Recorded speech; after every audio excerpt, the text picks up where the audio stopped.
And we're not done yet. Florida State lands yet another transfer portal commitment, this time from the Ivy League ranks as they get Jacob Rizzi, an offensive lineman from Harvard. Another offensive lineman coming in at 6'5", 305 pounds, a guy Florida State really likes.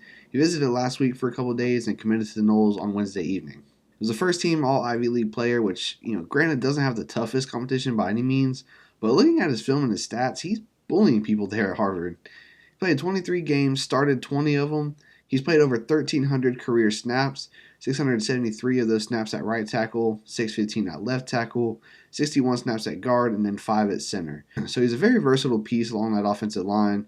A guy like Darius Washington comes to mind where you can use him at so many different positions, which is huge for versatility and, of course, finding the best starting group of guys. But that ability to move around at different positions is huge in case you have some injuries there and you want a serviceable replacement. He has allowed 0 career sacks, which you love to hear, and he had a 76.3 PFF grade in 2022 at right tackle and a 74.6 PFF grade in 2023 at left tackle. So again, that shows great versatility and potential, even though that's against some easier competition. He's a guy that will have, I believe, 2 years of eligibility left, so I think with his frame and potential, he's a guy that's coming in to compete for a starting job, and a guy that the staff is willing to invest some real time into. Now, unfortunately, he's not joining the team in the spring. He's still finishing up classes there at Harvard, so he'll be arriving in Tallahassee sometime in May. I do wish he was getting there earlier to get some more time to condition and develop, especially since he'll be taking a significant leap in competition, but we'll just have to see how it all goes. Again, in Alex Atkins we trust. I think you really love seeing Florida State attacking this offensive line with numbers. Again, the same way they seem to be with that wide receiver room. And it makes sense that they're losing some guys there, but they're especially attacking and loading up in that interior of that offensive line. You've seen them already take Richie Leonard from Florida and then Terrence Ferguson from Alabama, both of which are also interior guys.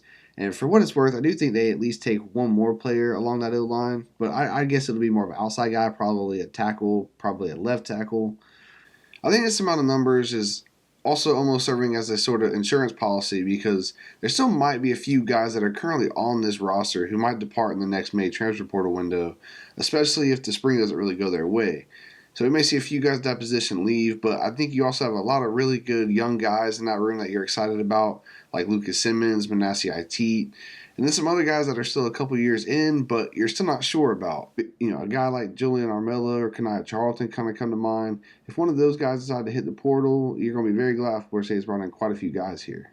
And to that point, who knows what other options may be out there in that next transfer portal window, whether it be offensive lineman, linebacker, which we've also talked about a good bit, or any other position for that matter. It was also just announced today that Jim Harbaugh will leave Michigan for the NFL to become the next head coach for the LA Chargers. So each Michigan player will have an opportunity to jump in the portal as well. So there could be multiple guys from that roster that could become available for Florida State to pursue. But for now, Florida State has already locked up an absolutely elite transfer portal haul and attacking key positions like that offensive line.